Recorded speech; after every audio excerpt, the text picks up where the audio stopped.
August 21st, 1940.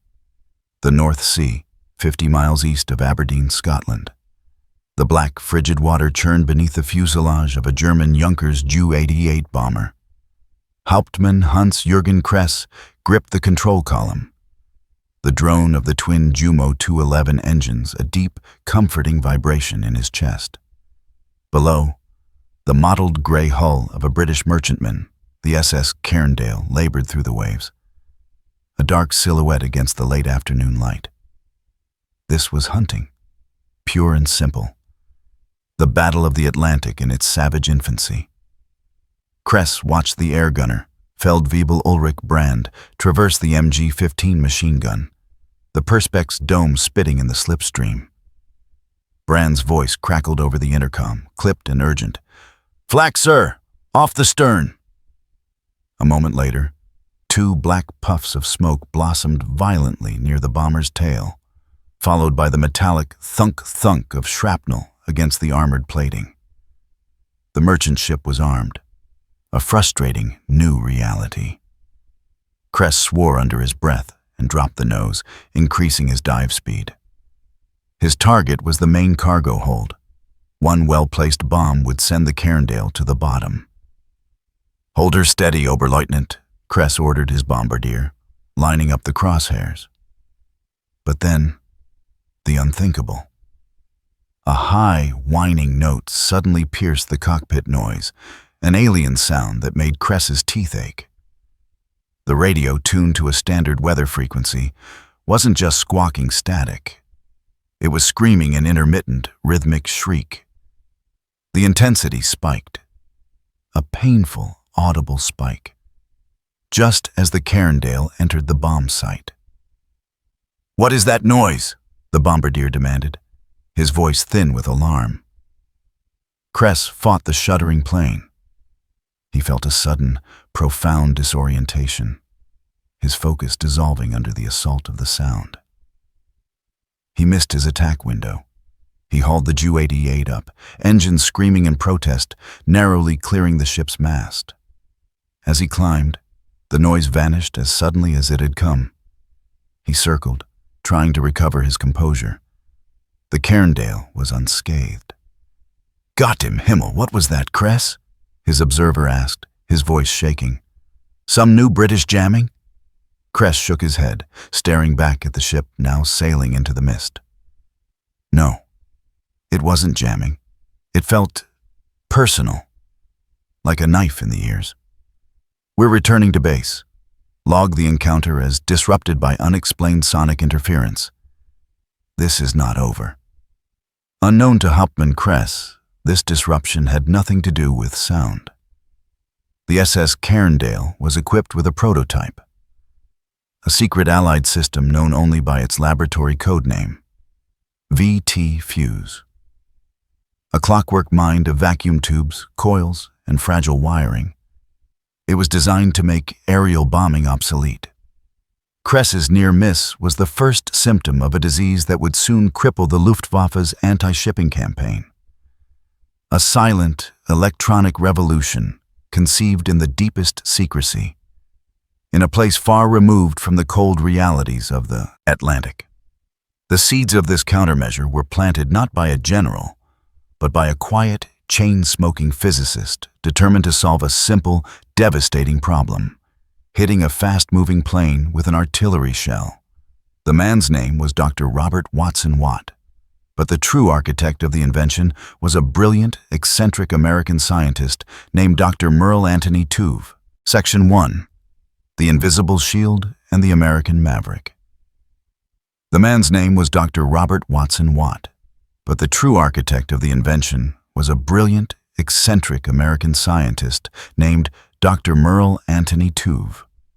Tuve, an experimental physicist at the Carnegie Institution in Washington, D.C., was a man who preferred the concrete click of a Geiger counter to the abstract poetry of quantum mechanics.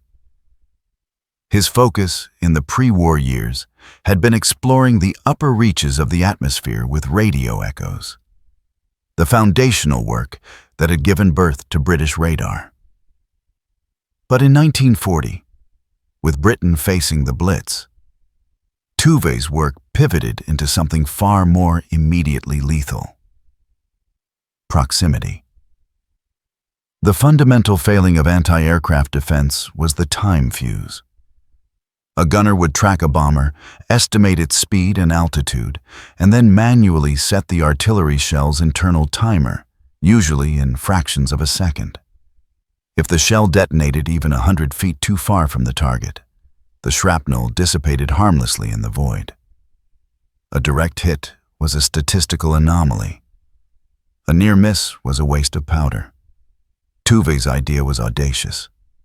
Replace the clockwork timer with a miniature, self-contained radar set. A tiny electronic brain that could see the target plane and detonate the shell only when it was within lethal range. The sheer engineering challenge was Herculean. The device, later designated the variable time (VT) fuse, or simply the proximity fuse, had to be small enough to fit into the shell's nose, tough enough to survive the brutal forces of acceleration, and sensitive enough to detect an aluminum airplane in the sky. Imagine the physics involved. A 5-inch anti-aircraft shell, like those used aboard destroyers, experienced an acceleration force of 20,000 green at the moment of firing. This force was enough to liquefy lead and shatter conventional electronics. The fuse would also spin at 500 revolutions per second, generating an internal centrifugal force of 10,000 G, all while maintaining the integrity of its 5 miniature vacuum tubes. The temperature of the gun barrel could also reach 100 degrees Celsius, followed instantly by the freezing cold of the upper atmosphere. Tuve and his team at the Johns Hopkins Applied Physics Laboratory, APL, in Silver Spring, Maryland, began their work under conditions of extreme secrecy. Every failure was a violent explosion, every success a fragile, momentary triumph. They encased the vacuum tubes in wax to protect against vibration, and used special materials to prevent their filaments from snapping under the colossal G-forces. They created a tiny transmitter that sent out a continuous radio wave and a receiver that listened for the reflection, the echo from the aircraft's metal skin. As the distance decreased, the strength of the reflected signal increased. When the signal reached a preset threshold, a simple thyrotron switch would fire the detonator. By December 1940, they had a functional prototype. The early tests, conducted first over land and then on the frigid waters off the coast of Virginia, were a spectacle of scientific terror and elation. On one particularly crucial test in 1941, a naval shell equipped with a proximity fuse detonated just feet from a target drone, reducing the drone to flaming wreckage. This was not a fluke. This was repeatability. The anti-aircraft gun, once a weapon of hope and prayer, had become a genuine killer. The implications were staggering. If this device could be reliably mass-produced and deployed, it would render enemy air superiority an expensive, bloody proposition, especially at sea. But there was a problem that had to be resolved before mass production: the Japanese attack on Pearl Harbor on December 7, 1941. With the U.S. suddenly at war, the pressure to deploy the fuse became immense. But the risk of capture was equally enormous. If the technology fell into Axis hands, they would quickly reverse engineer it for their own coastal defense guns, or worse, their ground artillery, turning Allied offensives into meat grinders. The question for the Joint Chiefs of Staff became, where do we deploy this invisible shield first? The answer would shape the entire strategy of the Pacific War. Section 2. The Island Crucible and the Secret Directive. The answer, delivered via a highly classified directive from Washington, was clear: at sea and nowhere else. Specifically, the VT fuse, officially the Fuse Proximity M42, was to be deployed only by the U.S. Navy and the British Royal Navy against Japanese aircraft. Deployment against Germany was ruled out initially. primarily over fears that a German U-boat or plane might salvage a dud from the shallow waters of the English Channel or the North Sea, thus exposing the Invention to Axis engineers. The Pacific, with its vast, deep ocean, offered a natural guarantee of secrecy. The U.S. Army was strictly forbidden from using it on land, where any unexploded shell could be easily recovered. The stage for the fuse's combat debut was set in the vicious, drawn-out struggle for the South Pacific, the Solomon Islands Campaign. By the summer of 1942, the Japanese air strength was a constant, deadly menace to Allied shipping. Dive bombers and torpedo planes, flying from bases like Rabaul, regularly attacked the supply convoys vital to the marine push on Guadalcanal. Naval anti-aircraft fire was notoriously ineffective, with huge expenditure of ammunition for minimal return. Ships bristled with 5-inch 38 caliber guns and 40mm Bofors, but the enemy aircraft were simply too fast and too numerous for the old-time fuses to catch. In late 1942, the first shipment of VT-fused ammunition arrived in the South Pacific and was quietly distributed to select destroyers and cruisers. Crewmen were mystified by the new shells. They had no timers to set, just a nosepiece that looked like a smooth, hard glass eye. They were told only that the shells contained a secret self-destruct mechanism and were instructed never to fire them over land or within 1,000 yards of an enemy position. The true test came on the night of January 5, 1943, during a massive Japanese attempt to resupply their beleaguered ground forces on Guadalcanal, a mission known to the Allies as the Tokyo Express. The Japanese destroyer Kager Barros was leading a troop convoy when it was intercepted by a squadron of American warships, including the light cruiser USS Helena, CL-50. As the darkness closed in, a flight of Japanese Mitsubishi G-4M Betty bombers descended to attack the American column.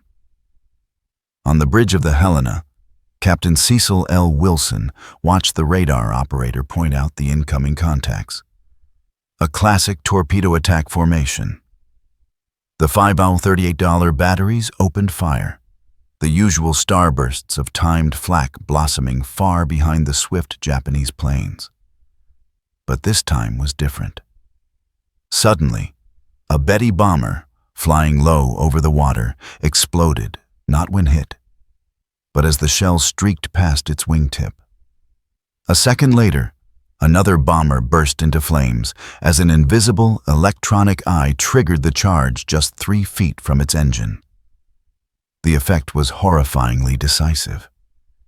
Instead of the usual scattered flak bursts, the air around the Japanese formations became a continuous curtain of instant, lethal explosions.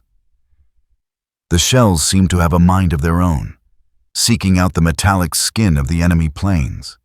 The Japanese pilots, seeing their comrades vanish in sudden, inexplicable fireballs, immediately broke formation and scattered, aborting their attack. They reported back to Rabaul that the American ships were somehow protected by a new, deadly type of instantaneous shell. A complete misidentification of the technology, but an accurate assessment of its effect. The VT fuse had earned its first kill. The tide was quietly turning, not through the valor of men, but through the genius of an electronic brain. This single night proved that the greatest threat to Allied naval supremacy, the coordinated air attack, could be countered. The secret weapon had worked. The next, and perhaps most perilous decision was about to be made. Deploying the proximity fuse on land in the heart of Europe. In the Section 3. The Blitz and the End of the Doodlebug. The Japanese failure against the Helena in January 1943 had fundamentally changed the naval engagement paradigm in the Pacific. Admiral William F. Halsey, the aggressive commander of the South Pacific Force, immediately recognized the strategic value of the VT fuse and pressed Washington for full-scale production. He called the fuse the most important innovation in artillery since the invention of gunpowder. However, the stringent ban on land use remained in place, much to the chagrin of ground commanders fighting in Italy and France. The risk of the enemy recovering a dud shell was still too high. The scenario that finally forced the Joint Chiefs' hands did not come from a conventional German bomber, but from a terrifying new form of warfare. The V-1 flying bomb, or doodlebug.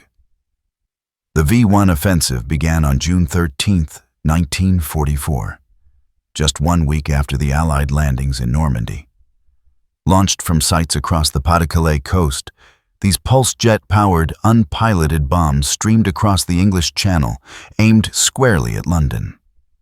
Their speed, up to 400 DOS text EMP, and low altitude, made them notoriously difficult to shoot down.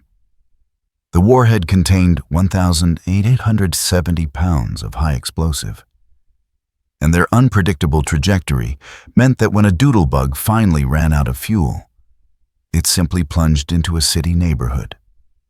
Casualties were mounting, and public morale in London was under severe strain. The initial defense lines, a mix of Supermarine Spitfires, barrage balloons, and conventional anti-aircraft artillery, AAA, proved insufficient.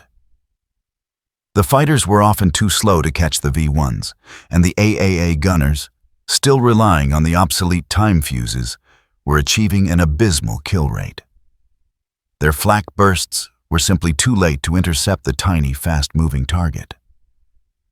In a desperate measure, Lieutenant General Karl A. Spaatz, commander of the U.S. Strategic Air Forces in Europe, requested an immediate waiver for the ground use of the proximity fuse. The risk of enemy recovery was now weighed against the immediate, devastating destruction of London. On June 20, 1944, President Franklin D. Roosevelt personally authorized the deployment of the fuse to ground-based Chopaway units, exclusively for use against the V-1s. The anti-aircraft batteries were quickly repositioned to a coastal strip between London and the launch sites. The new M42 fuses were fitted to the massive 90mm M2 anti-aircraft guns. For the gun crews, the instructions were simple. Aim for the general vicinity of the V-1 and let the shell do the rest. The results were instantaneous and spectacular. On the first day of full deployment, the number of successful intercepts skyrocketed. The high explosive shells, now triggered by the V-1's small metallic airframe, exploded with unerring precision just feet from the target, often blowing the flying bomb into pieces before it could cross the coast. The success rate against the V-1s rose from an initial low of around 20% to over 70% within weeks. By late August, when the ground crews were fully trained and the supply chain was maximized, the Coué guns, firing the proximity fuses, were shooting down 80% of all incoming V-1s. The proximity fuse, initially designed for ships in the Pacific, had become the definitive answer to Hitler's vengeance weapon. The threat to London was essentially neutralized, allowing the city to breathe and crucial resources to be devoted elsewhere. The secret invention had not just saved Allied lives. It had decisively defeated a key pillar of German psychological warfare. The time for caution was over. Tuve's miniature radar set was now cleared for use on the battlefields of Europe. Section 4. The Ardennes and the American Advantage. The final and perhaps most impactful combat role of the VT fuse played out in the icy forests of the Ardennes during the winter of 1944 to 1945. Having failed to recover the fuse from the V-1 defense line, the German High Command remained oblivious to the nature of the instantaneous shell. They were about to pay the price for their ignorance. On December 16, 1944, Hitler launched Operation Wacht am Rhein, the Battle of the Bulge, a massive last-ditch offensive intended to split the Allied forces and seize the port of Antwerp. The primary Allied weakness was not manpower, but the dense, overcast, and freezing conditions that grounded Allied air superiority. With the skies covered, German infantry and armored divisions, led by the 5th Panzer Army and the 6th SS Panzer Army, achieved complete tactical surprise, slamming into the exposed American lines. The U.S. Army was quickly thrown onto the defensive. Crucially, the American ground artillery units had only just received and been trained on the new proximity fuses for their 105mm and 155mm howitzers. They had been ordered to use them sparingly, as the shells were considered a premium resource. The original purpose was to detonate them for maximum shrapnel spread just above an enemy trench or defensive position, clearing barbed wire and eliminating personnel under cover. This airburst capability was exponentially more effective than the older contact fuses, which merely created a crater and often buried the shrapnel in the mud. As the German attack bogged down around key points like Bastogne and Saint-Vith, the ground became a frozen hellscape. German grenadiers and paratroopers, freezing and exhausted, often sought shelter in the thick pine forests, relying on the overhead canopy for cover from Allied direct fire and observation. On the night of December 24, 1944, near the town of Noville, a German infantry column of the 26th Volksgrenadier Division was moving through a thickly wooded area, preparatory to an assault.